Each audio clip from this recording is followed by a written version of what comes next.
না,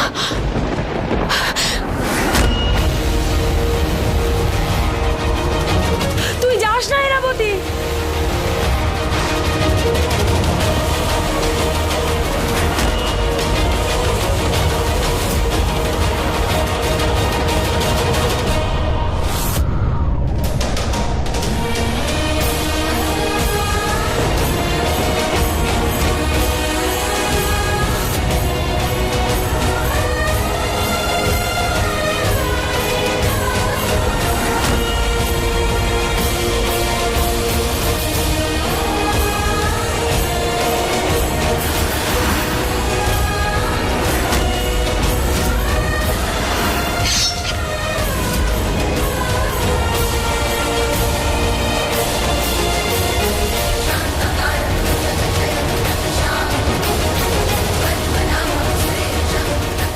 वंदे विष्णु, वंदे विष्णु, वंदे विष्णु, वंदे विष्णु।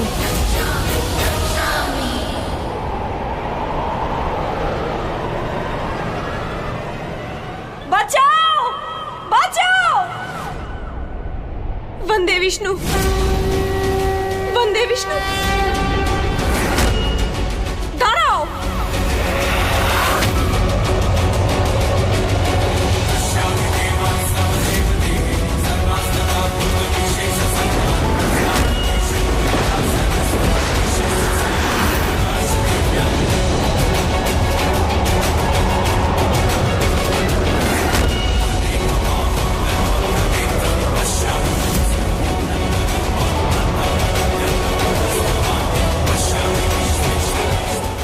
চলো, দাঁড়াও।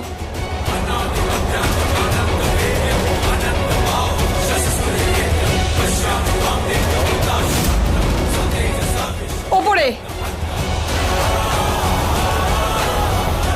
ইরাবতী,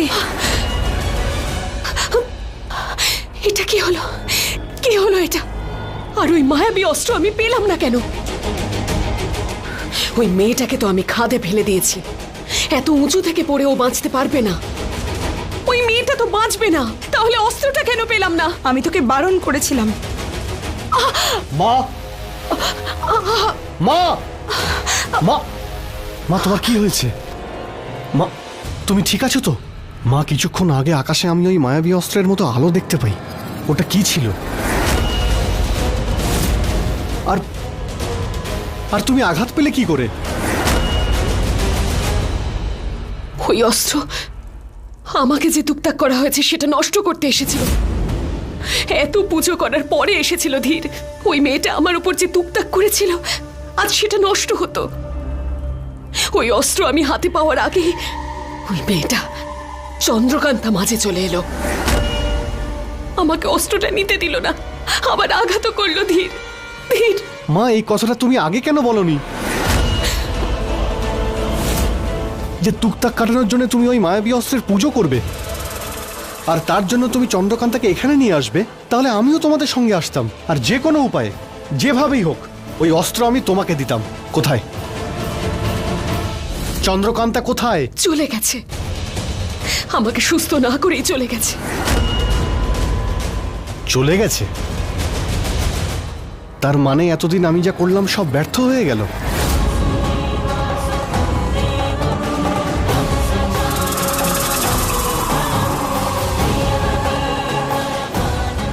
তুমি যদি আমাকে সঙ্গে করে নিয়ে আসতে, তাহলে এখান থেকে আমি ওই মায়াবী চন্দ্রকান্তাকে যেতে দিতাম না।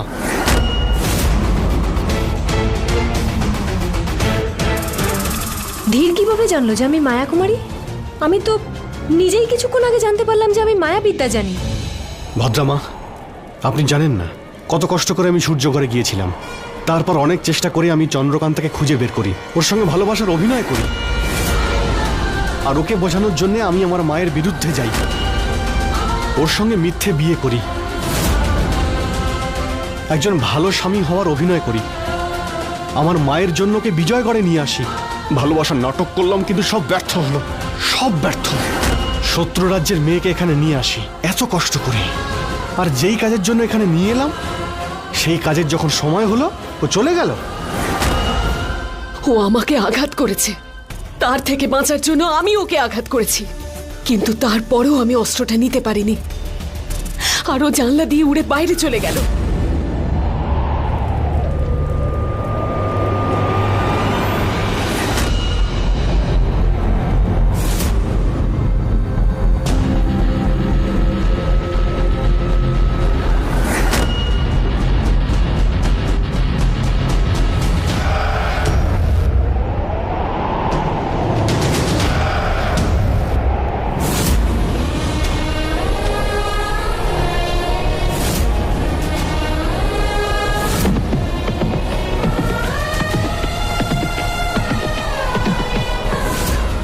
চন্দ্রকান্তা,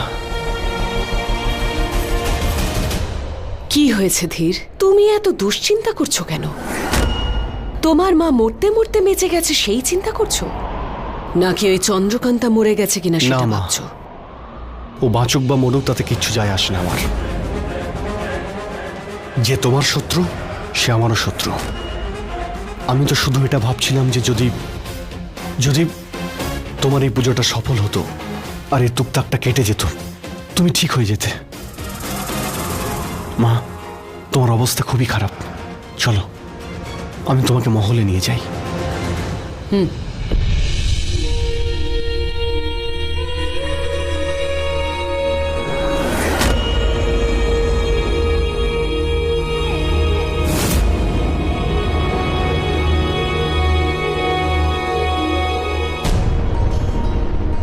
তুমি যদি আমাকে সঙ্গে করে নিয়ে আসতে, তাহলে আজ আমি ওই মায়াবী চন্দ্রকান্তাকে এখান থেকে যেতে দিতাম না।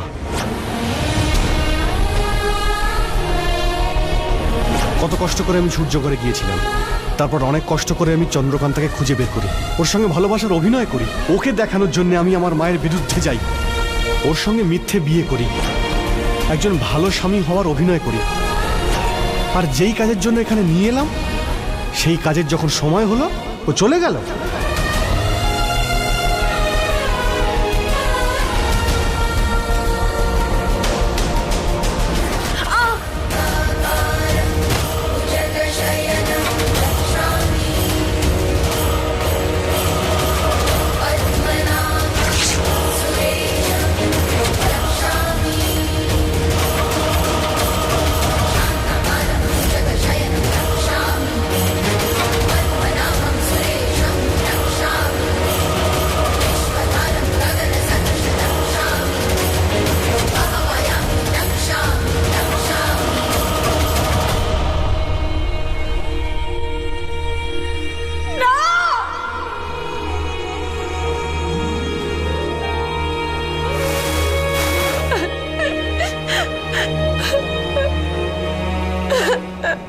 আমি একটা পাগল, এমন একটা ছেলেকে ভালোবাসলাম যে শুধুই ভালোবাসার নাটক করে গেছে, আমাকে ঠকিয়েছে। ভেবেছিলাম রানীমার বিগড়ে যাওয়া ছেলে, ভাবলাম ভালোবাসা দিয়ে শুধরে দেব। তখনও যখন ওই মেয়েটা বললো ধীরের সন্তানের মা, ভেবেছিলাম ওই মেয়েটা মিথ্যে বলছে, কিন্তু না, ওই মেয়েটা মিথ্যে বলছে না, ধীর মিথ্যে বলছে।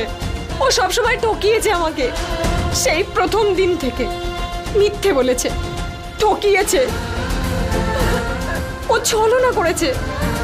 কিন্তু এমনটা কেন করলো? আমি ওর কি ক্ষতি করেছিলাম? এই মায়াবী অস্ত্রের কাহিনীটা কি? আমার পিঠে যে চিহ্নটা আছে সেটা কেন রয়েছে? কেন বারবার আমি শুধু একটাই শব্দ শুনতে পাই, বন্দে বিষ্ণু, বন্দে বিষ্ণু? হ্যাঁ, আমি বিষ্ণুদেবের ভক্ত। কি সেই শক্তি যেটা ওই মন্দিরে আমি শুনতে পাই, অনুভব করতে পারি? কি সম্পর্ক তার সাথে আমার? বল রিমঝিম, আমি কে? তুই আগে একবার কথা বলেছিলি, আমাকে বলেছিলি আমি মায়া শক্তি জানি। এত বড় একটা কথা বললি, আমি মায়া কুমারী। তারপর হঠাৎ তুই কোথায় চলে গেলি? কিছু বললিই না আমাকে। আমি জানি তুই আমার সম্বন্ধে সব জানিস, আমি আজ জানতে চাই আমার পরিচয় কি, আমি কোথা থেকে এসেছি, আমার অস্তিত্ব কি? বল রিমঝিম, বল আমার আসল পরিচয়।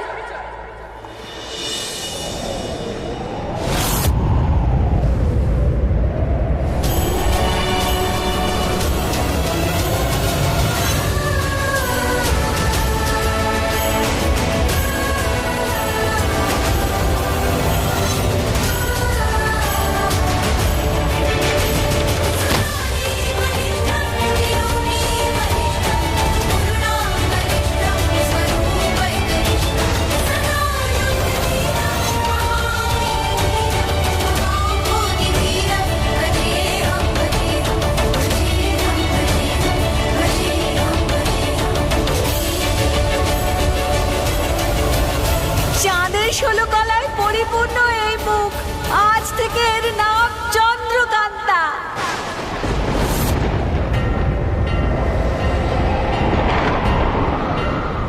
এসব কি দেখলাম রিমঝিম? যিনি তোকে শিশু দিয়ে গেলেন উনি কে ছিলেন? আমার বাবা মা আমাকে সমুদ্র থেকে কুড়িয়ে পেয়েছিলেন, আমার নাম দিলেন চন্দ্রকান্তা। মানে আমি ওনাদের সন্তান নই? না, আমি ওনাদেরই সন্তান। উনিই আমার মা, সূর্যগড়ের মেয়ে। এখন যা দেখলাম সেসব কি?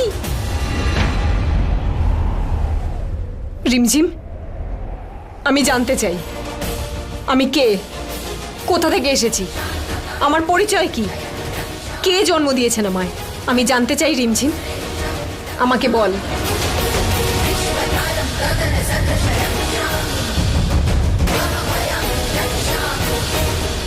কি হয়েছে? ওই মেয়েটার জন্য চিন্তা করছো যে বেঁচে আছে না মরে গেছে?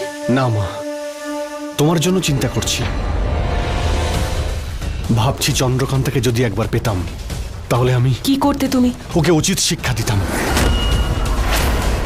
ওকে সেই যন্ত্রণা দিতাম যেটাও তোমাকে দিয়েছে। যন্ত্রণার এই কাহিনী শেষ হয়নি ধীর। আমি প্রহরীদের পাঠিয়েছি ওই খাদে মেয়েটাকে খুঁজে বার করার জন্য। হয় ওকে জীবিত পাওয়া যাবে, না হলে ওর লাশ পাওয়া যাবে। যদি ও জীবিত থাকে সবার আগে ওর কাছ থেকে সেই মায়াবী অস্ত্র নেব। ও যে তুকতাক আমার ওপর করেছে আমি সেটা নষ্ট করব, তারপর আমি ওকে শেষ করে দেব। ধীর, যাও তুমি গিয়ে একটু বিশ্রাম নাও। ঠিক আছে।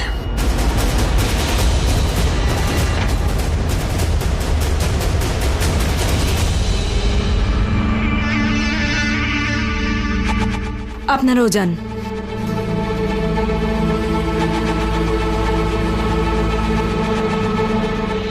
এটা তুই কি করলি ইরা? একটা মাত্র সুযোগ পেয়েছিলি তুই ওই মায়াবী অস্ত্র লাভ করার জন্য, আর তুই সেটাও নষ্ট করে ফেললি। সেই মেয়েটাকেই তুই খাদে ফেলে দিলি যে তোকে ওই মায়াবী অস্ত্র এনে দিতে পারত। ইরা, আজ তুই একটা অনেক বড় হার হারলি। ওই মেয়েটাও গেল আর ওই মায়াবী অস্ত্রটাও। রানিমার জয় হোক। কি হয়েছে? মেয়েটাকে পাওয়া গেছে? রানিমা, আমাদের যে প্রহরীরা পাহাড়, সমুদ্র, খাদে রাজকুমারী চন্দ্রকান্তার খোঁজে গেছিল তারা সবাই ফিরে এসেছে। ওরা রাজকুমারীর খবর নিয়ে এসেছে।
না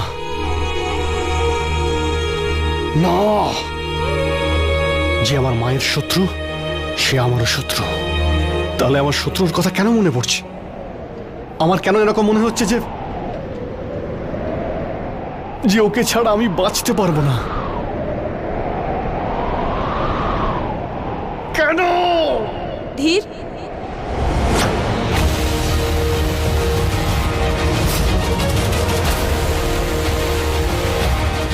আমি তো তোমায় ভালোবেসেছিলাম, ভেবেছিলাম আমার সঙ্গে আছো, আমার সাথে আছো, কিন্তু তুমি আমায় ঠকালে। কেন আমায় তুমি ঠকালে ধীর? না চন্দ্রকান্তা, না, আমি তোমাকে ভালোবাসি। চন্দ্রকান্তা, চন্দ্রকান্তা, চন্দ্রকান্তা, না, আমি ওকে ভালোবাসি না। ভালোবাসি? ধীর, তুমি আমায় ভালোবাসো না? চুপ, একদম চুপ। আমি বলছি চুপ করো, তুমি চুপ করো, চুপ। আর একটাও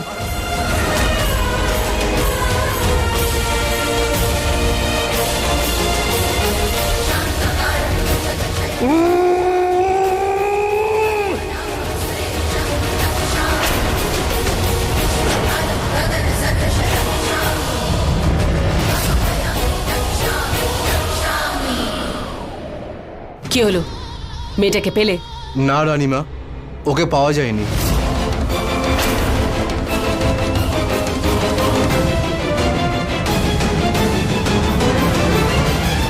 আমি এটা জানতাম, আমি খুব ভালো করে জানতাম মেয়েটাকে পাওয়া যাবে না। আমি ওর ওপরে এমন ভয়ঙ্কর আঘাত করেছিলাম, এতক্ষণে হয়তো ও পুরো ছাই হয়ে গেছে। ওকে কেন, ওর ছাইও পাওয়া যাবে না। ভালোই হয়েছে, যা হয়েছে ভালোই হয়েছে। আয়না আমাকে বলেছিল যে রত্নার ওই মেয়ের হাতে নাকি আমার মৃত্যু লেখা আছে, কিন্তু আজ আমার হাতে ওর মৃত্যু হয়েছে। তার মানে আমাকে কেউ মারতে পারবে না। না এরা, বরং বল যে সেই মেয়েটার মৃত্যু হয়েছে যে তোকে ওই মায়াবী অস্ত্রটা দিতে পারত। ভদ্রমা, নিজেই যদি বেঁচে না থাকতাম তাহলে সেই অস্ত্র নিয়ে কি করতাম? তাছাড়া ওই অস্ত্র পাওয়ার নিশ্চয়ই অন্য কোনো উপায় আছে। অন্তত আমার মাথার ওপর যে মৃত্যুর ছায়া ছিল সেটা সরে গেছে। রত্নার বংশ, অংশ, রাজত্ব সব শেষ, সবকিছু। এটা আমার পরাজয় নয়, এটা আমার জয়। মূর্খ তুই ইরা। দেখ বাইরে, হাওয়া দিক পরিবর্তন করছে, ঝড় আসতে চলেছে। আর আমার তো মনে হচ্ছে এই ঝড় যেন তোকেই না উড়িয়ে নিয়ে চলে যায়। আর আমি তো এই ঝড়ে তোর এই সিংহাসনকে টলে যেতে দেখতে পাচ্ছি এরা। সিংহাসন টলতে।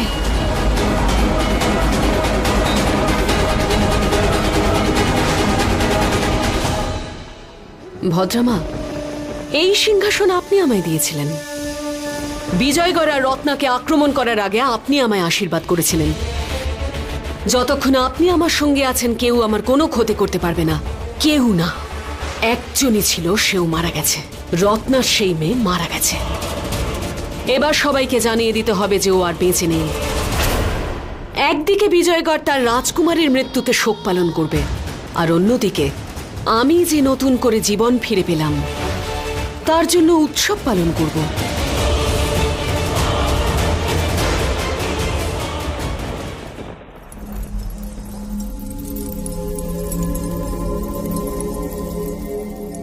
চন্দ্রকান্তা, তুই হঠাৎ করে তুই এখানে? সব ঠিক আছে তো মা? আমরা তোকে কিছু জিজ্ঞেস করছি, উত্তর দে। উত্তর এখন তোমরা দেবে আমাকে। বলো, আমি কার মেয়ে মা? কে জন্ম দিয়েছে আমাকে?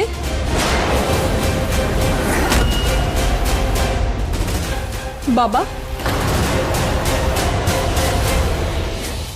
ধীর, ধীর, ওখানে ওখানে রাজসভায় ঘোষণা করা হয়েছে যে চন্দ্রকান্তা মারা গেছে। ও পাহাড় থেকে খাদে পড়ে গিয়ে মারা গেছে। ধীর, বলো না এটাও কেন করলো, বলো না। ধীর, ধীর, বলো কিছু। ধীর, ও তোমার স্ত্রী তো, হ্যাঁ? তুমি ওকে সূর্যঘাট থেকে বিজয়গড়ে নিয়ে এসেছিলে, বিয়ে করে নিয়ে এসেছিলে, আর কথাও দিয়েছিলে ওকে যে তুমি ওর সাথে থাকবে, ওকে তুমি রক্ষা করবে। কেন করলে না? ও এখানে শুধু তোমার জন্য এসেছিল, এই শত্রু রাজ্যে শুধু তোমার উপরে বিশ্বাস করে এসেছিল। কোথায় ও? ওখানে সবাই ঘোষণা করা হয়েছে যে চন্দ্রকান্তা মারা গেছে, কিন্তু তোমাকে দেখে সেটা বোঝা যাচ্ছে না। ধীর, ওখানে তোমার স্ত্রীর মৃত্যু ঘোষণা করা হয়েছে, আর এখানে তুমি চুপচাপ দাঁড়িয়ে রয়েছো।